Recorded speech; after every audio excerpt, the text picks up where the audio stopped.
Hello, how are you, pupils? It is another day whereby we are going to proceed with the Social Studies Class 6. In our last topic, or in our last lesson, we were discussing various ways on how to combat or measures taken to overcome the various hazards or calamities when we face them. So today, we are going to see something known as keeping records of historical events. Today we are going to proceed with keeping records of historical events. As you can remember, when in class 5, we also discussed the same thing about historical events. To remind ourselves, we said that historical events, these are the occurrences which are taking the societies. Anything, the things which are happening in our society, we call them the historical events. And we have the three major categories of historical events. Categories of historical events. Number one, we can say historical events are divided into political events. Political events. Number two, it can be economic events. Economic events. And number three, it can be social events. So these are the major categories of historical events which have been happening in our society. So just to give examples of this, let us start with political events.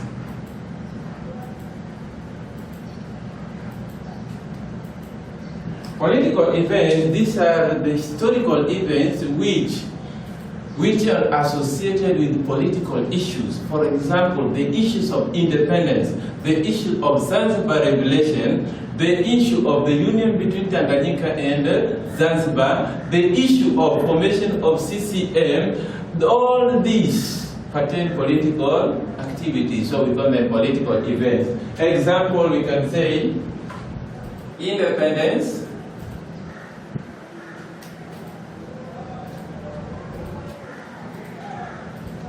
in the independence of Tanganyika. This is 1961, whereby you can say 9th December 1961. That is example number one. Number two, we can say Republic of Tanganyika, 9th December 1962. So remember, 9th December, every year we normally celebrate the independence of Tanganyika, but at the same time we celebrate the Republic of Tanganyika. So what is the difference between two? When you're talking about the independence of Tanganyika, this is where Tanganyika became free from European rule, whereby J.K. Nyerere became the first prime minister. So in 1961, Nyerere was the first prime minister.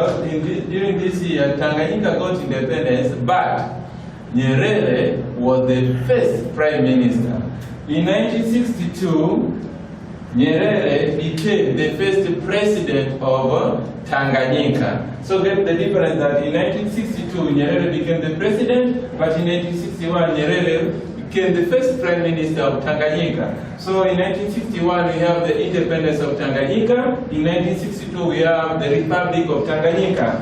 Another political events that have taken place in our country, we can say Zanzibar Revelations. We can say that Zanzibar Revelation, whereby 12 January 1964, we have something called Zanzibar Revolution. So Zanzibar Revolution, which was led by the field marshal known as John Okello. He was the leader of Zanzibar Revolution. So after Zanzibar Revelation, we can also see 26th April 1964, we have the union between Tanganyika and Zanzibar. That is 26 April 1964. All these are political events. Another thing we can talk about, 5th February 1977, we have the birth of CCM, formation of CCM. We can say the birth of CCM. And when you're talking about CCM, you can say Chama cha Mapinduzi is a combination of two political parties, that is ASP joined TANU to form CCM. So when you're talking about Chama cha Mapinduzi, it is simply a combination of two political parties, that is ASP and TANU. So these ones, we can say that these are political events. Another, we can talk about the year 1992. We have the reintroduction of multi-party system, reintroduction of multi-partyism. But we can also talk about in 1995, we say that the first general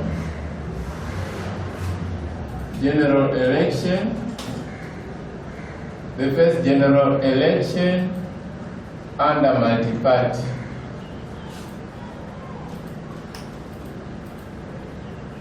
Under multi-party system or multi-party ideology, and etc. These are examples of political events. Let us come to number B. We have the so-called economic events. Economic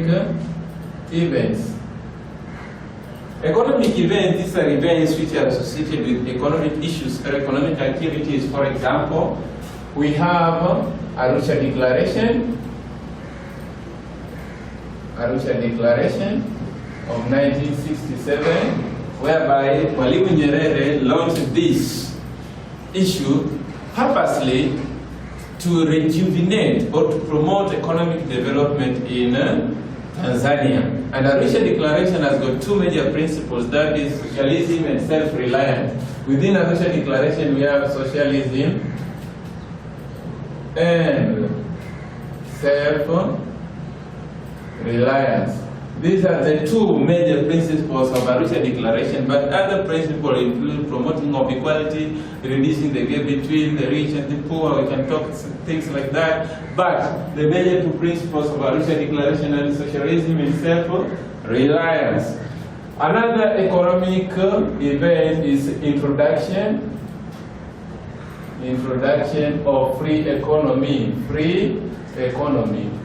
By the way, what is the meaning of free economy? Free economies allow everyone to conduct trade from one place to another in any country. For example, a person from Tanzania may go to Kenya and conduct a trade. A person from Southern Sudan may come to our country and conduct various economic activities or trade. That is what we call free trade economy or free economy. You are free to move with our goods from one place to another and conduct various economic activities. That's what we call free trade. Another one you can say establishment of these organizations called SADC, the Southern African Development Community, known as SADC, the Southern African Development Community. This one was introduced purposely to promote economic development in the member states. Another thing we can say that establishment of East African Community. East African Community aimed at promoting development within the East African countries, that is Kenya, Uganda, Tanzania, Rwanda, Burundi, and Southern Sudan. Remember, The current one, the current East African community has got 6 members. It has got 6 what? 6 members. That is Kenya, Uganda, Tanzania, Rwanda, Burundi, and Southern Sudan. Don't forget that. So all this, establishment of East African communities aim at promoting economic development in various member states. Okay, let us go to number 3, what is known as a social events. The social what? Events. Social events are the types of historical events. When they take place in our society, they touch us everywhere in the society. The things which happen, when they happen in the society, they touch us everyone in the society. For example, social events include death of Mwalimu Nyerere, death of J.K. Nyerere, 1999. This one touched everyone in the society. We can say that thinking of MV Bukoba, thinking of MV Bukoba, 1996. This one also touched everyone in the society. It was a ferry carrying people around Lake Victoria, whereby when it sank, many people died there. So it touched everyone in the society. We have also this one, oil explosion. Explosion at Morogoro.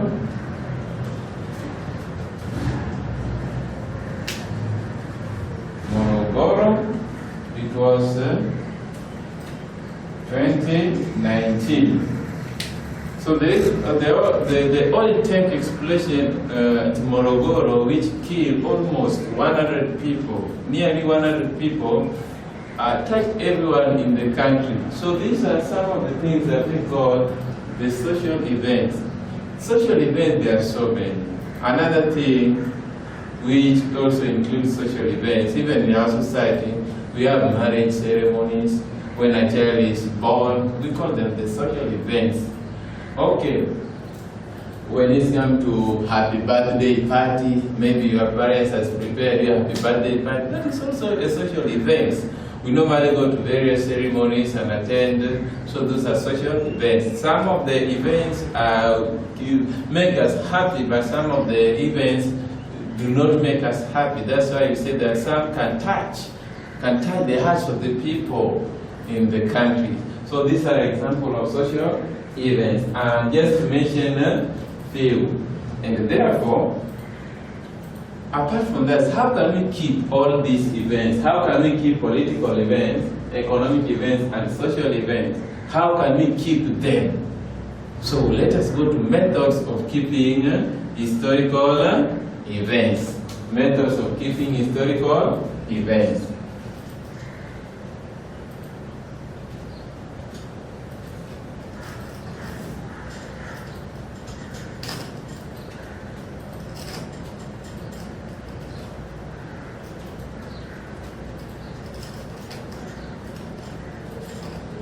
There are various methods of keeping historical events. I think this one is not new. It is something that we have been learning since class 5. So just to remind ourselves, not such bad, we have various methods of keeping historical events. These methods include: 1,